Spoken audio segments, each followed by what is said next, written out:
हमारा पड़ोसी है और पड़ोसी आदमी आगे बढ़ रहा है, आपने सोचा कि इसको जलील कैसे करें।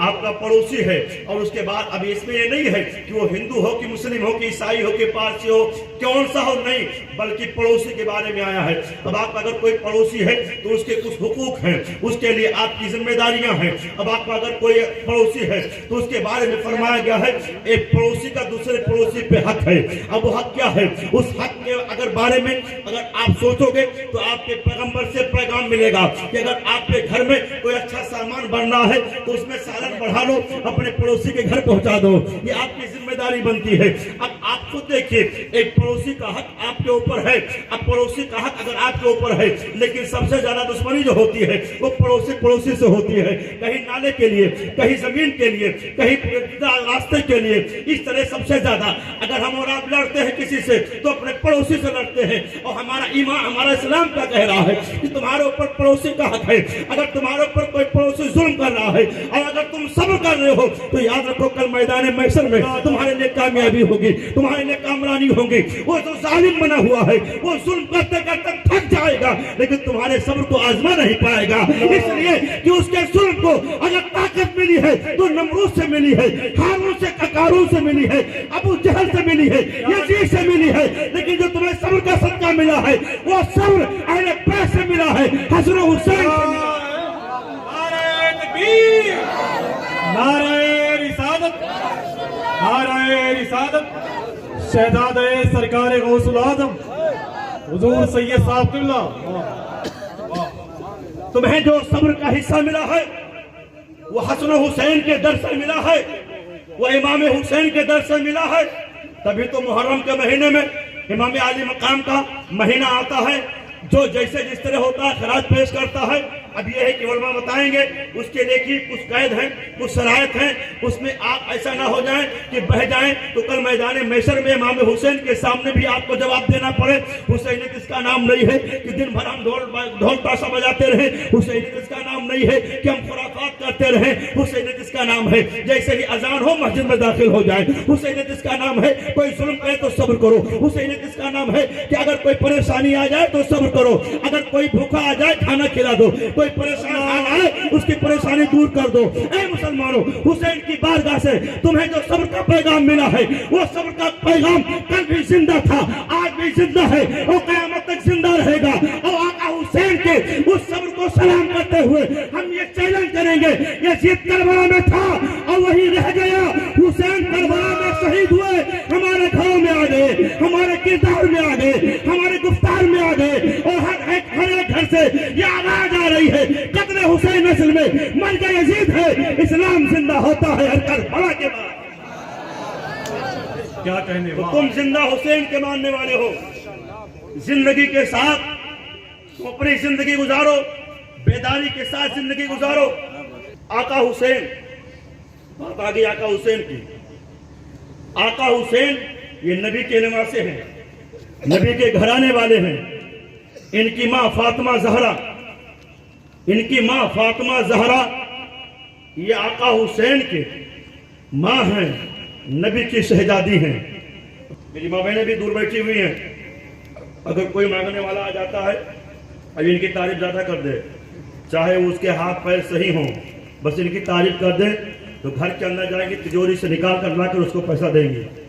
अगर कोई गरीब आ जाए, परेशान हाल हो जाए, आ जाए तो उसको जान नहीं पाएंगी। जो अच्छा बोल ले समझती है कि बस यही बहुत अच्छा भिखारी है। नहीं, ऐसे को भीख देना जायज नहीं है। बताओ रजिया शरीफ में ऐसों को भीख देना जायज नहीं। जो आदमी जिसके हाथ पैर सलामत हो, जो कमाने के लायक हो, ऐसे को देना जायज नहीं। कोई माजूर हो जिसके बारे में परेशानी है कि परेशान है गांव में आपके, कोई जरूरी नहीं कि बाहरी का हो, आपके गांव में अगर कोई इस तरह है तो आप उसकी कैसे भी कैसे करके हाजत रवाई के लिए कहीं ना कहीं कोई ना कोई साइड से जरूर उसको कुछ ना कुछ दे दिया करें। बहरहाल ये बहुत कम होता है, लेकिन अगर आदमी सखी है तो यकीनन वो सखी रहेगा, हर जगह सखी रहेगा। मखदूमा तैयबा ताहिरा फातिमा खातून जन्नत नबी की शहजादी है। सुभान अल्लाह। जो फातिमा ज़हरा को परेशान हाल की परेशानी देखी नहीं जाती है तो उनके बाबा नबियों के इमाम को हमारी परेशानी कैसे देखी जाएगी। जब मैदान महशर में हम परेशान होंगे, मेरा आका का करम होगा, तो फातिमा ज़हरा रज़ी अल्लाह तआला अन्हा बड़ी सखिया कहती हैं, खातून नबी कौनैन की बारगाह में आई, और वो नबी कौनैन की बारगाह में इसलिए आई कि चले नबी की बारगाह में उनकी ज़ियारत करेंगे और नबी की शहजादी फातिमा ज़हरा की फैज़ व बरक़ात हासिल करेंगे। लेकिन फातिमा ज़हरा की बारगाह में हाजिरी के लिए अपने साथ बहुत तोहफा तहफ़ लेकर आई।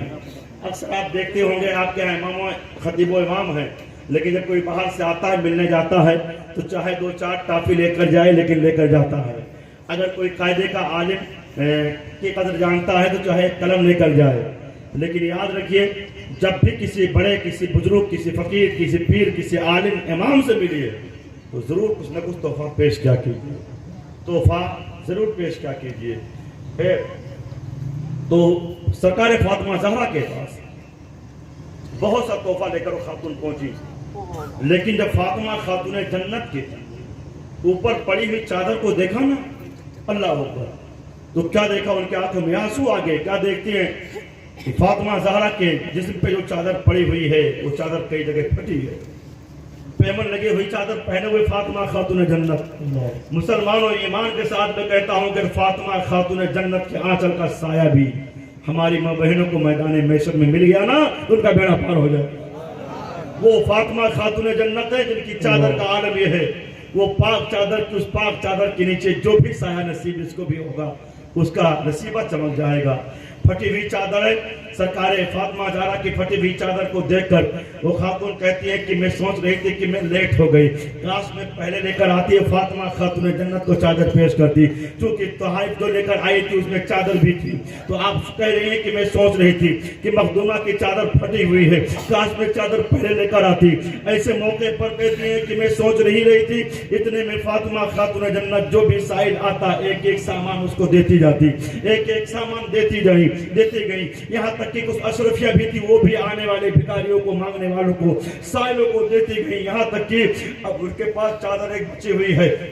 मैं सोच रही हूँ कि लाओ कह दूं, ए मखदूमा इसको आप अपने पास रख लें। इतने में खातून आती है, कहती है, ए मखदूमा तुम्हारा दर सलामत रहे। ए मखदूमा चारों तरफ मैंने आवाज लगाई है लेकिन कहीं सुनी नहीं गई है।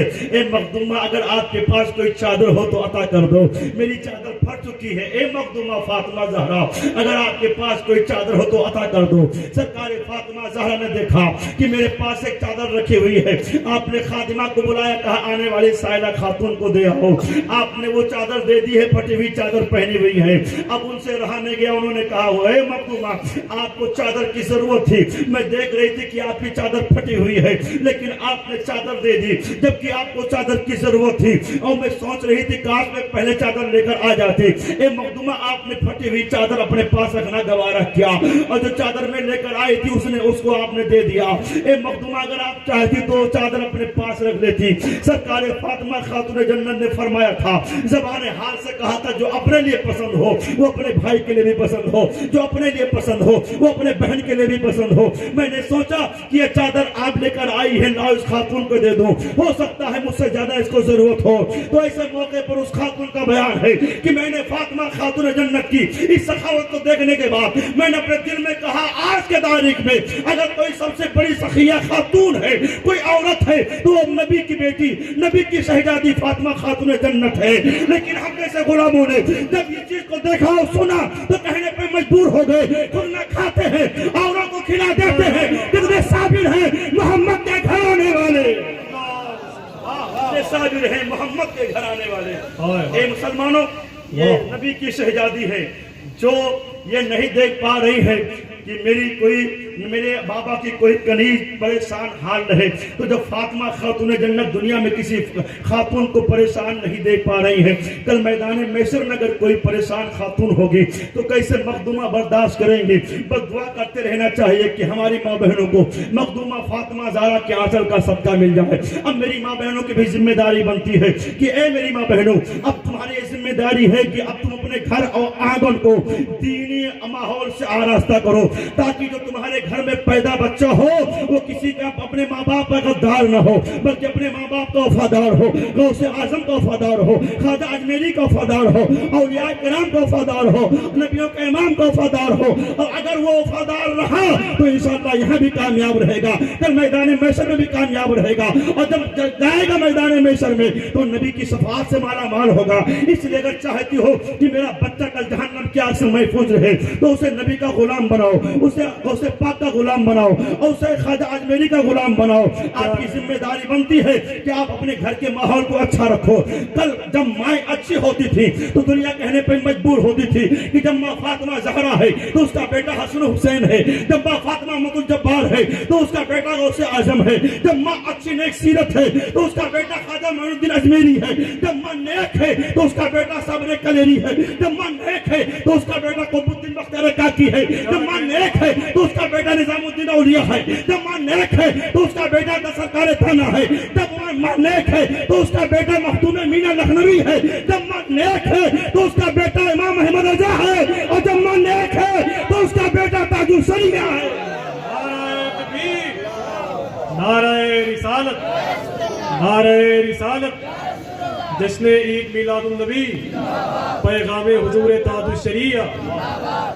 क्या उस माँ को आप अच्छा नहीं कहेंगे जो माँ अपने बेटे को हाफिज कुरान बनाए, जो माँ अपने बेटे को आलिम दीन बनाए? कौन माँ बाप ऐसे हैं जो ये नहीं चाहते हैं कि मेरा बेटा इंजीनियर बने, मेरा बेटा डॉक्टर बने, अब बनने के बाद पैसा लाए, मेरा मकान महल बन जाए, मेरे पास कई दुकानें हो जाए? और जो आदमी माँ बाप जो अपने बेटे को हाफिज कुरान बनाते हैं उसे मालूम है बस 8-10 हज़ार से ज्यादा तनख्वाह नहीं होगी, उसे मालूम है कहीं भी पढ़ाएगा तो उसकी तनख्वाह ज्यादा नहीं होगी, अपनी परवरिश कर ले यही काफी है। लेकिन उस माँ बाप को सलाम हो जो माँ बाप दुनिया को तलब नहीं कर रहे हैं, उस माँ बाप को सलाम हो जो माँ बाप अपने बेटे को हाफिज कुरान बनाते हैं, आलिम रब्बानी बनाते हैं, आलिम दीन बनाते हैं, दीनदार बनाते हैं।